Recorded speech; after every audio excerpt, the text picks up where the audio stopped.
California fishery ਤੇ game commission ਜੋ ਆ ਉਹਨਾਂ ਨੇ ਇੱਕ ਸਪੈਸ਼ਲ ਕਾਈਂਡ ਆਫ ਜਿਹੜੇ ਸ਼ੇਰ ਆ ਲਾਇਨਸ ਹੈਗੇ ਆ ਉਹਨਾਂ ਨੂੰ ਜੋ ਪ੍ਰੋਟੈਕਟਡ ਸਪੀਸੀਜ਼ ਦੇ ਜਾਂ ਐਂਡੇਂਜਰਡ ਸਪੀਸੀ ਦੇ ਅੰਡਰ ਰੱਖਿਆ ਹੈਗਾ 1400 ਦੇ ਕਰੀਬ ਕੈਲੀਫੋਰਨੀਆ ਦੇ ਮਾਊਂਟਨ ਲਾਇਨਸ ਇਸ ਟਾਈਮ ਹੈਗੇ ਆ ਜੋ ਸਦਰਨ ਕੈਲੀਫੋਰਨੀਆ ਤੇ ਸੈਂਟਰਲ ਕੋਸਟ ਦੇ ਵਿੱਚ ਹੈਗੇ ਆ।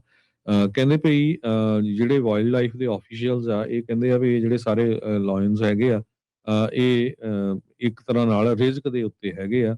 ਇਹਨਾਂ ਦੇ ਵਿੱਚ ਲਿਮਿਟਡ ਜੀਨ ਫਲੋ ਆ। ਕਈ ਵਾਰ ਵਹੀਕਲਸ ਦੇ ਨਾਲ ਲੱਗ ਕੇ ਮੌਤ ਹੋ ਜਾਂਦੀ ਆ, ਰੈਟ ਪੋਇਜ਼ਨ ਨਾਲ ਉਹਨਾਂ ਦੀ ਜਾਂ ਹੋਰ ਬਿਮਾਰੀਆਂ ਦੇ ਨਾਲ ਮੌਤ ਹੋ ਜਾਂਦੀ ਹੈਗੀ ਆ। ਸੋ ਉਹਦਾ ਕਿਸੇ ਤਰ੍ਹਾਂ ਦਾ ਵੀ ਜਿਹੜਾ ਇਹਨਾਂ ਸ਼ੇਰਾਂ ਦਾ ਜਿਹੜਾ ਸ਼ਿਕਾਰ ਕਰਨਾ ਆ ਉਹਦੇ ਉੱਤੇ ਬੈਨ ਲਾ ਦਿੱਤਾ ਗਿਆ ਹੈਗਾ।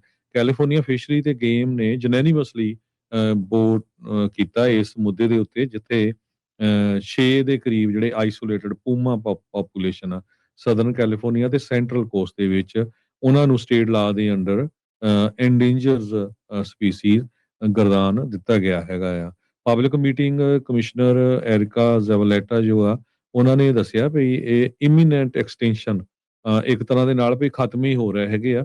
ਸੋ ਅਸੀਂ ਚਾਹੁੰਦੇ ਆ ਵੀ ਇਹ ਸਪੀਸੀਜ਼ ਨੂੰ ਬਚਾ ਕੇ ਰੱਖਿਆ ਜਾਵੇ।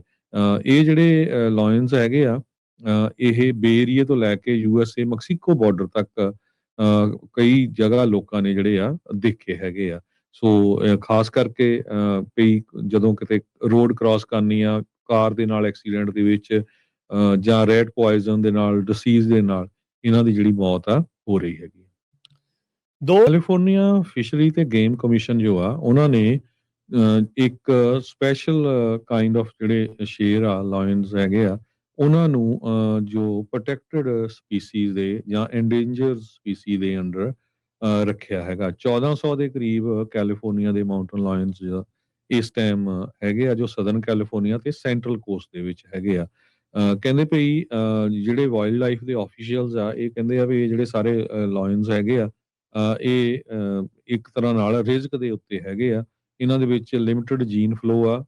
ਕਈ ਵਾਰ ਵਹੀਕਲਸ ਦੇ ਨਾਲ ਲੱਗ ਕੇ ਮੌਤ ਹੋ ਜਾਂਦੀ ਆ, ਰੈਟ ਪੋਇਜ਼ਨ ਨਾਲ ਉਹਨਾਂ ਦੀ ਜਾਂ ਹੋਰ ਬਿਮਾਰੀਆਂ ਦੇ ਨਾਲ ਮੌਤ ਹੋ ਜਾਂਦੀ ਹੈਗੀ ਆ। ਸੋ ਉਹਦਾ ਕਿਸੇ ਤਰ੍ਹਾਂ ਦਾ ਵੀ ਜਿਹੜਾ ਇਹਨਾਂ ਸ਼ੇਰਾਂ ਦਾ ਜਿਹੜਾ ਸ਼ਿਕਾਰ ਕਰਨਾ ਆ ਉਹਦੇ ਉੱਤੇ ਬੈਨ ਲਾ ਦਿੱਤਾ ਗਿਆ ਹੈਗਾ। ਕੈਲੀਫੋਰਨੀਆ ਫਿਸ਼ਰੀ ਤੇ ਗੇਮ ਨੇ ਜਨੈਨੀਮਸਲੀ ਵੋਟ ਕੀਤਾ ਇਸ ਮੁੱਦੇ ਦੇ ਉੱਤੇ ਜਿੱਥੇ 6 ਦੇ ਕਰੀਬ ਜਿਹੜੇ ਆਈਸੋਲੇਟਡ ਪੂਮਾ ਪਾਪੂਲੇਸ਼ਨ ਆ ਸਦਰਨ ਕੈਲੀਫੋਰਨੀਆ ਤੇ ਸੈਂਟਰਲ ਕੋਸਟ ਦੇ ਵਿੱਚ ਉਹਨਾਂ ਨੂੰ ਸਟੇਟ ਲਾ ਦੇ ਅੰਡਰ ਐਂਡੇਂਜਰਸ ਸਪੀਸੀਜ਼ ਗਰਦਾਨ ਦਿੱਤਾ ਗਿਆ ਹੈਗਾ ਆ।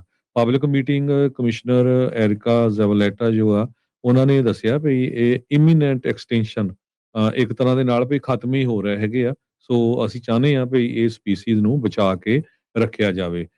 ਇਹ ਜਿਹੜੇ ਲਾਇਨਸ ਹੈਗੇ ਆ ਇਹ ਬੇ ਏਰੀਏ ਤੋਂ ਲੈ ਕੇ ਯੂਐਸਏ ਮੈਕਸੀਕੋ ਬਾਰਡਰ ਤੱਕ ਕਈ ਜਗ੍ਹਾ ਲੋਕਾਂ ਨੇ ਜਿਹੜੇ ਆ ਦੇਖੇ ਹੈਗੇ ਆ।